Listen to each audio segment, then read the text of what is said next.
Welcome to my video tutorial of class 12. Student, as you know, we are discussing about the networking concept, and in this concept today we are going to understand about the networking device. Okay?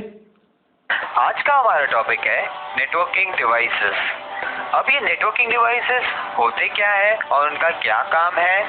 Networking devices ऐसे devices है जो दो और दो से ज़्यादा computer को help करते हैं एक दूसरे में कम्युनिकेट करने के लिए।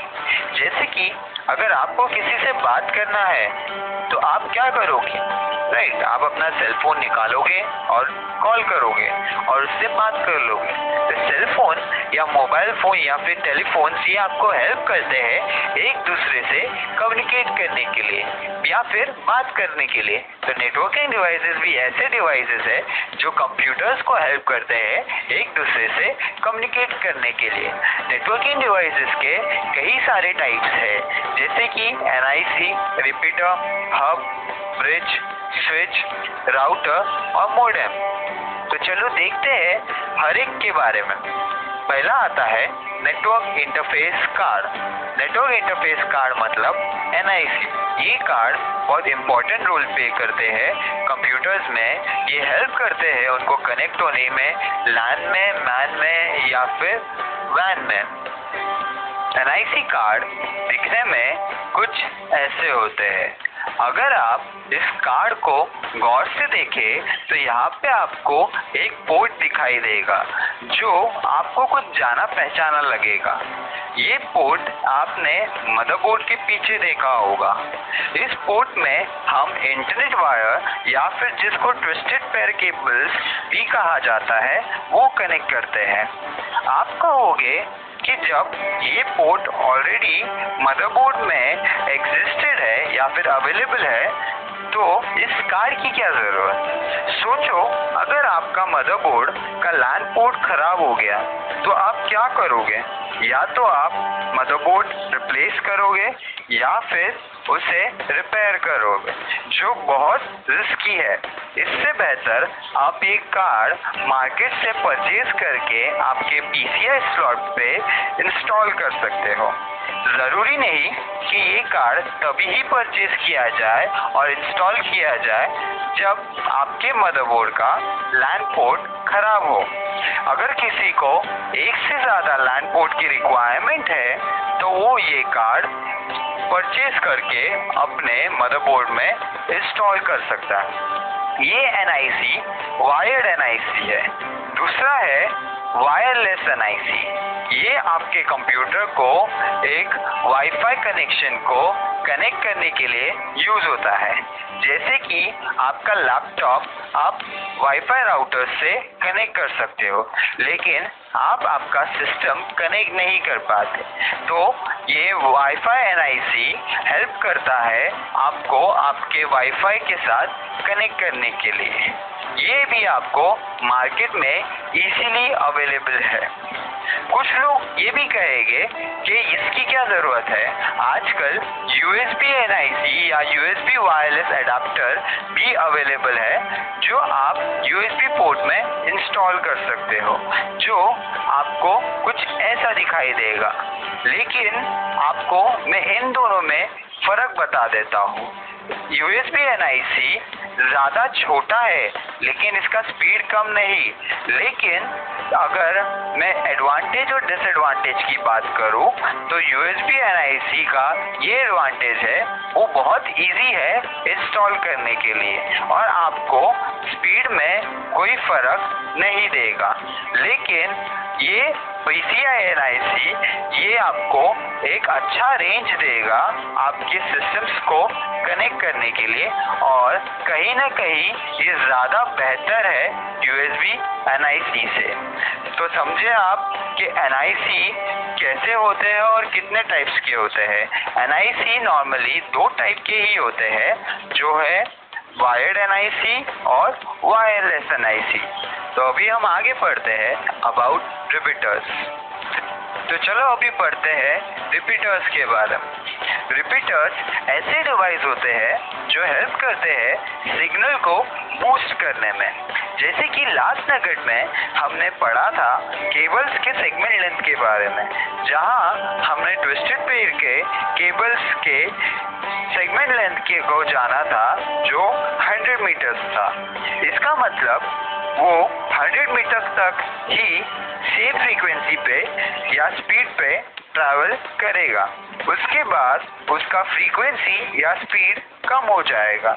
रिपीटर्स को इसलिए इंस्टॉल किया जाता है कि वो इसको एम्पलीफाई करेंगे, यानी रिपीटर एक तरीके का धक्का देता है जिससे उसका स्पीड बैक टू नॉर्मल हो जाता है।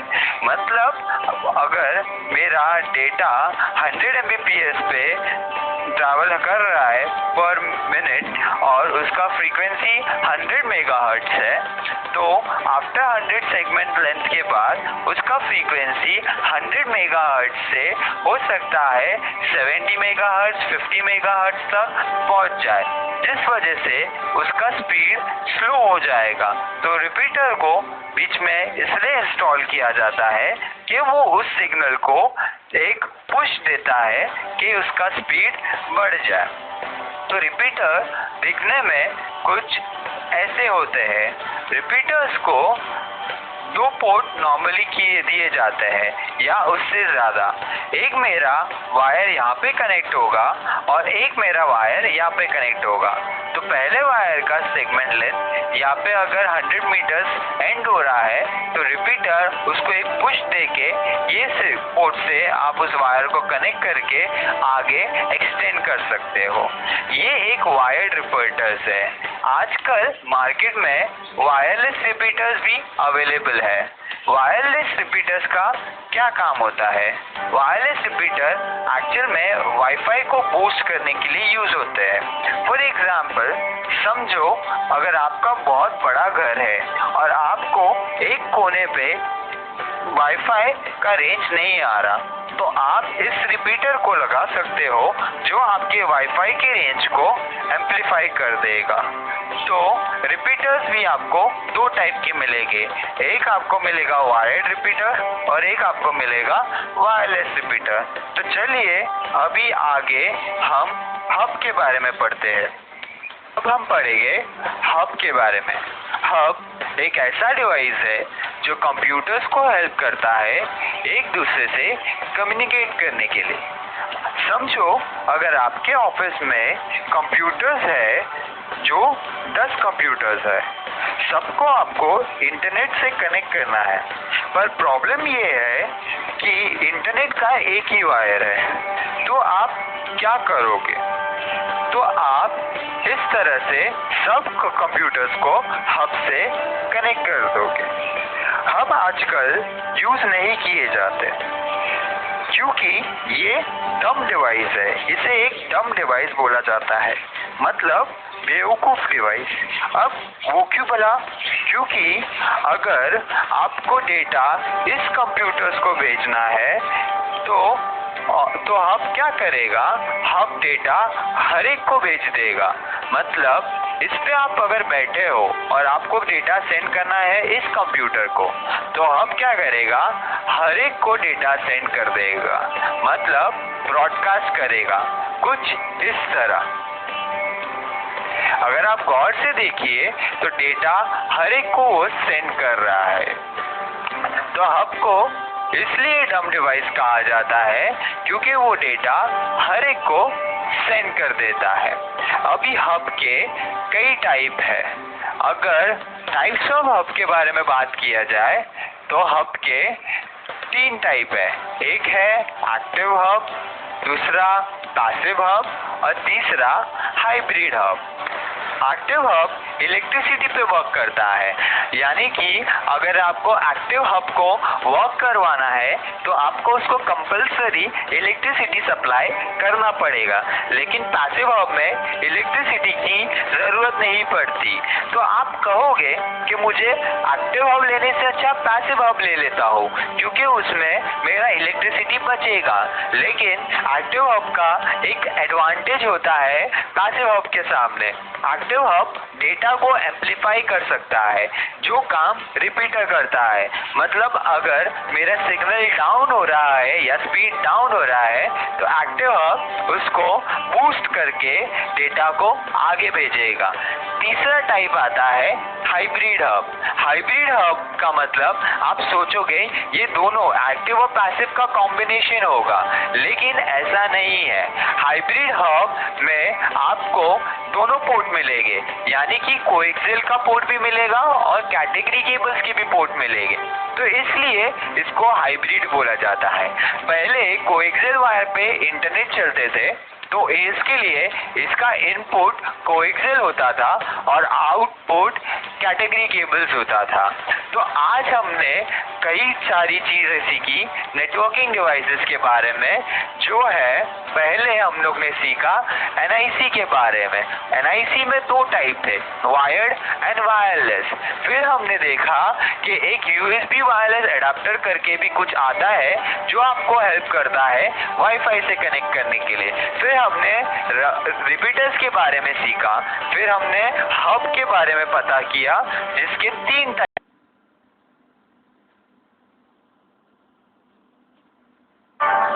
सबसे पहले हम बात करते हैं ब्रिज के बारे में। अब ब्रिज होता क्या है? जैसे कि हमने देखा है, ब्रिज दो किनारे को एक करने के लिए हेल्प होता है। मतलब अगर दो किनारे हैं, बीच में दरिया है, खाई है, जो भी है, तो दो किनारों को कनेक्ट करने के लिए क्या होता है? ब्रिज यूज होता है। वैसे ही यहाँ पे भी ब्रिज काम करता है। ब्रिज का काम क्या है कि दो नेटवर्क्स को, दो सेशंस को एक करने का। चलो देखते हैं। फॉर एग्जाम्पल अभी मेरे कुछ सिस्टम, ये मेरा हब है, ओके, ये मेरा हब है जो कुछ ऐसे दिखता है। इससे कुछ सिस्टम्स कनेक्टेड है, जैसे कि फॉर एग्जाम्पल 1 सिस्टम, 2 सिस्टम, 3 और 4। तो ये कुछ सिस्टम। तो जैसे कि हमने जाना कि हब का एक काम है कि वो कम्युनिकेट करवाता है मल्टीपल सिस्टम्स के बीच में, लेकिन वो क्या करता है? ब्रॉडकास्ट करता है, राइट। जब वो ब्रॉडकास्ट करता है, इसका मतलब ये होता है कि वो एक का डेटा सबको पास कर देगा। फॉर एग्जाम्पल अगर 1 को डेटा सेंड करना है 4 को, तो वो 2 को भी भेजेगा, 3 को भी भेजेगा और 4 को भी भेजेगा। इसलिए उसको क्या बोला जाता था? Dump device, right. तो डंप डिवाइस था वो, जिसको कुछ नहीं पता था इस बारे में कि किसको डेटा सेंड करना है। इसके लिए एक तरीका आया कि ब्रिज क्या करता है? इस ब्रॉडकास्ट ट्रैफिक को दूसरी तरफ जाने नहीं देता। फॉर एग्जाम्पल यहाँ पे भी वैसी एक हब है, जो इसके सिस्टम्स है। प्लीज दोस्तों मेरे ड्राइंग को थोड़ा समझ के लेना। ओके, इसके भी सिस्टम्स है और इसको इनसे डायरेक्ट कनेक्ट करने से अच्छा जो क्या करेगा, अगर 3 को, 4 को, 5 को भी डेटा भेजना है या 6 या 7 को, तो वो सबको भेजेगा। उससे क्या होगा? मेरा ब्रॉडकास्ट नेटवर्क बढ़ जाएगा। तो इसके लिए क्या होता था? ब्रिज यूज होता था। ब्रिज का काम क्या है? अगर मैं ये ब्रिज से इसको इधर कनेक्ट कर दूं, ये पोर्ट से, और ये पोर्ट से इसको इधर कनेक्ट कर दूं, तो उससे क्या होगा? ब्रिज इधर का ब्रॉडकास्ट यहाँ पर जाने नहीं देगा, क्योंकि ब्रिज क्या करता है? अलाउ नहीं करता है ब्रॉडकास्ट को ट्रैवल करने के लिए। तो ये एक बहुत हेल्प करता था कि मेरे नेटवर्क पे ट्रैफिक बचाने के लिए। इसके लिए एक तरीका क्या काम कर रहा है? ये ब्रिजिंग का काम करता है। लेकिन ब्रिजेस अभी आना बंद हो गए हैं, क्योंकि अभी और भी डिवाइसेस है, जैसे एक स्विच है जो ब्रिज को रिप्लेस कर चुका है। तो चलिए स्विच के बारे में जानते हैं। स्विचेस यानी कि स्विच आजकल सबसे ज़्यादा यूज होने वाला डिवाइस। स्विच को बोला जाता है कि एक सिंगल ब्रॉडकास्ट डोमेन और एक कोलिजन डोमेन, यानी कि 1 ब्रॉडकास्ट डोमेन और मल्टीपल कोलिजन डोमेन। मतलब जितने भी पोर्ट्स है तो मल्टीपल कोलिजन डोमेन। अब इसका मतलब क्या होता है? इसका मतलब ये होता है कि ये सिंगल ब्रॉडकास्ट, मतलब अगर किसी को ब्रॉडकास्ट करना है तो वो एक दूसरे से ब्रॉडकास्ट एक ही टाइम पे करेंगे, लेकिन किसी के बीच में कोलिजन हुआ, जैसे फॉर एग्जांपल हब था, हब में क्या होता था, अगर ये मेरे पोर्ट्स है, अलग अलग 4 पोर्ट का मेरा हब है फॉर एग्जांपल, तो हब में क्या होता था कि अगर एक पोर्ट का भी डेटा कहीं पे कॉन्फ्लिक्ट, मतलब इससे मेरा एक सिस्टम कनेक्टेड है, यहाँ पे इधर कहीं पे कॉन्फ्लिक्ट हो गया, तो जिससे क्या होता था, मेरे पूरा डोमेन में कोलिजन हो जाता था। मतलब ये भी बंद हो जाएगा, ये भी बंद हो जाएगा, ये भी बंद हो जाएगा। लेकिन स्विच क्या है, मल्टीपल कोलिजन पे चलता है, जिससे अगर मेरे एक भी बंद हो जाए तो दूसरे को क्या होएगा, फर्क नहीं पड़ेगा। एक में भी कोलाइजन हो जाए तो दूसरे को फर्क नहीं पड़ेगा। तो स्विचेस बहुत अच्छे डिवाइस है जो चलते हैं मैक एड्रेस पे। मैक एड्रेस मतलब मीडिया एक्सेस कंट्रोल, जो 48 बिट का एक एड्रेस होता है जिससे पे वो चलते हैं, एक तरीके का नाम होता है। फॉर एग्जांपल यहाँ से अगर मेरे कोई सिस्टम कनेक्टेड है, चलो देखते हैं कि यहाँ पे ये पोर्ट पे मेरा एक सिस्टम कनेक्टेड है, यहाँ पे मेरा एक सिस्टम कनेक्टेड है, यहाँ पर एक कनेक्टेड है। मैं ज़्यादा सिस्टम्स नहीं बनाऊंगा, नहीं समझ लीजिए मेरे 4 सिस्टम्स हैं। तो स्विच क्या करता है, ये है मेरे पोर्ट 1 2 3 4। एग्जांपल हम लोग ले लेते हैं, इसका मैक एड्रेस है A, इसका मैक एड्रेस है B, इसका मैक एड्रेस है C और इसका मैक एड्रेस है D। तो स्विच के पास एक टेबल होता है, टेबल में वो क्या रखता है कि कौन सा मैक एड्रेस क्या है। मतलब मेरा एक भी पोर्ट नंबर 1 है, पोर्ट 1, पोर्ट 2, पोर्ट 3 और ये पोर्ट 4। तो स्विच के पास मैक टेबल होता है जो एकदम खाली होता है। तो स्विच का जब ये सिस्टम डेटा समझ लो सेंड करना चाहता है D को, तो स्विच के पास डेटा आएगा इस तरफ से, लेकिन स्विच को पता नहीं है कि D कौन है। तो वो फर्स्ट टाइम मेरा स्विच क्या करेगा, ब्रॉडकास्ट करेगा, मतलब सबको डेटा सेंड करेगा, इसको भी सेंड करेगा, इसको भी सेंड करेगा, इसे भी सेंड करेगा। तो सेंड करने से पहले उसको पता चलेगा, जब A से डेटा आ रहा है तो उसे पता चलेगा कि मेरे फर्स्ट पोर्ट पे का मैक एड्रेस क्या है, A है। तो सबको ब्रॉडकास्ट करेगा और जिसने मेरा डेटा रिसीव कर लिया या स्विच का डेटा रिसीव कर लिया, उसको पता चल जाएगा ओके 4 नंबर पोर्ट पे क्या है, D मैक एड्रेस है। तो यानी कि स्विच को फर्स्ट ब्रॉडकास्ट से पता चलता है कि कौन सा मैक एड्रेस किधर है। फिर बाद में अगर B C को भेजेगा तो उसको पता चलेगा ओके ये यहाँ पे है, और इसके बाद स्विच कभी भी ब्रॉडकास्ट नहीं करेगा क्योंकि उसको पता है कि कौन से पोर्ट पे कौन सा मैक एड्रेस है। तो वो हमेशा क्या करेगा, मल्टीकास्ट करके सबसे कनेक्ट करेगा।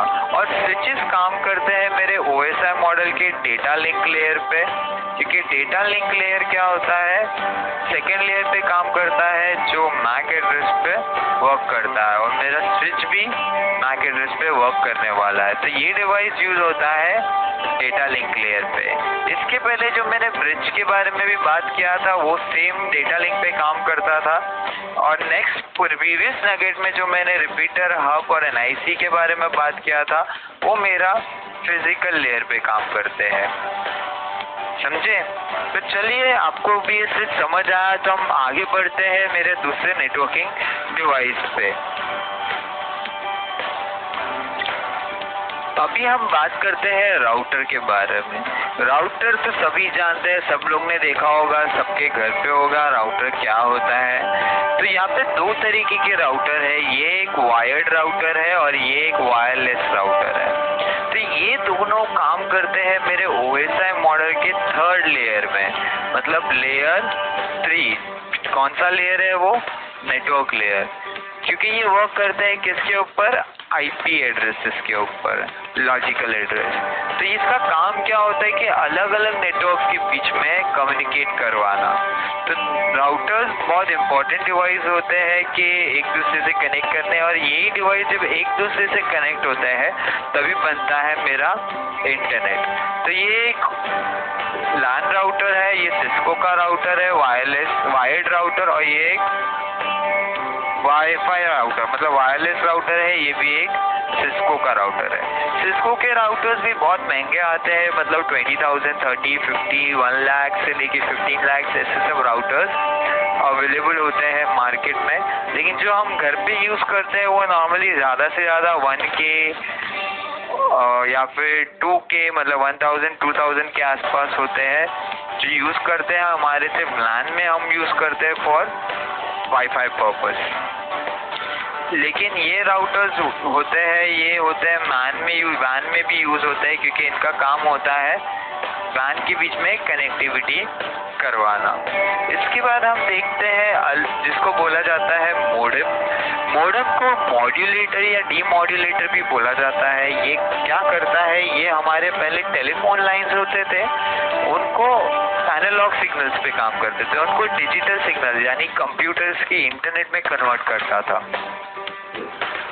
इसलिए इनको एनालॉग टू डिजिटल या digital to analog signal converter भी बोला जाता है, या मॉड्यूलेटर या डीमॉड्यूलेटर भी बोला जाता है। तो आगे आता है जो जिसे बोला जाता है एक्सेस पॉइंट। अभी तुम लोग बोलोगे ये तो वाईफाई राउटर की तरह है, लेकिन एक्चुअल में ये है एक्सेस पॉइंट। अगर आप गौर से देखोगे इसको तो यहाँ पे सिर्फ एक ही पोर्ट है जो है लैन का पोर्ट, राइट। ये लैन पोर्ट है जो वर्क करता है सिर्फ लैन में। इसका काम क्या है, ये राउटर जो मेरा होता है, मेरा समझ लो वाईफाई राउटर है, ये थोड़ा डेविल की तरह लगेगा कि मेरा राउटर को एक्चुअली ऐसे सर्कल में इंडिकेट किया जाता है। ये मेरा वाईफाई राउटर यहाँ पे कनेक्ट होता है और ये उसको एक तरीके का एक्सटेंशन देता है। मतलब मेरा वाईफाई राउटर का अलग एक पासवर्ड है खुद का, समझ लो 1 2 3 4 5 6, ये मेरे वाईफाई राउटर का पासवर्ड है। लेकिन दोस्तों इतना कभी सिंपल पासवर्ड रखना मत, नहीं तो वो क्रैक हो जाएगा, कोई भी उसे हैक कर लेगा। और दूसरा है मेरा एक्सेस पॉइंट का भी एक पासवर्ड है, जैसे 7 8 9 10 11। तो ये मेरा एक्सेस, मतलब मैं अपने सेम इंटरनेट को वायरलेस नेटवर्क को एक्सटेंड कर रहा हूँ, ठीक है, विथ डिफरेंट ऑथेंटिकेशन, शेयर कर रहा हूँ एक तरीके का। कि मेरा घर बहुत बड़ा है तो मैं एक रूम में ये लगा सकता हूँ, या फिर एग्जाम्पल घर का नहीं, मतलब मेरा एक दोस्त है, समझ लो है 4th फ्लोर पे और मेरा घर है 7th फ्लोर पे, तो उसको इंटरनेट चाहिए पर वो पे नहीं कर सकता इंटरनेट पर मंथ। और मैं क्या कर सकता हूँ, मैं अपना ही राउटर से उसको एक वायर दे सकता हूँ नीचे, जहाँ पे वो एक्सेस पॉइंट लगा सकता है और मेरा इंटरनेट वो यूज़ कर सकता है। लेकिन एक चीज़ याद रखना, अगर पहले राउटर है तो राउटर का पावर ऑन होना चाहिए हमेशा, कि वो बंदा नीचे इंटरनेट यूज़ कर सके। तो चलो देखते हैं आगे स्ट्रक्चर कैसा होता है, ये सब कैसे कनेक्ट होते हैं एक दूसरे से। तो ये है मेरा स्ट्रक्चर, तो यहाँ पे सब एक्सप्लेन हो जाएगा कि सब एक दूसरे से कनेक्ट कैसे होते हैं। तो सबसे पहले आता है यहाँ पे मोडेम आया है, जो अलग एक काम कर रहा है मेरे मॉड्यूलेटर डीमॉड्यूलेटर, मतलब यहाँ से मेरा टेलीफोन लाइन होगा, शायद हो सकता है मेरा टेलीफोन लाइन होगा, I know it's a disaster drawing. यहाँ पे मेरा इंटरनेट है जो डायरेक्ट मेरे राउटर से कनेक्टेड है, फिर यहाँ से एक्सेस पॉइंट अलग कनेक्शन दिया है और यहाँ से मेरे कंप्यूटर को कनेक्शन दिया है। तो ये वायर्ड राउटर उसने यूज़ किया है, जहाँ से उसने वायरलेस एक्सेस पॉइंट को कनेक्ट किया है, तो मेरा वाईफाई की तरह भी काम करेगा और मेरा लैन की भी तरह काम करेगा, जिसको इंटरनेट यहाँ पे डायरेक्टली मिल रहा है।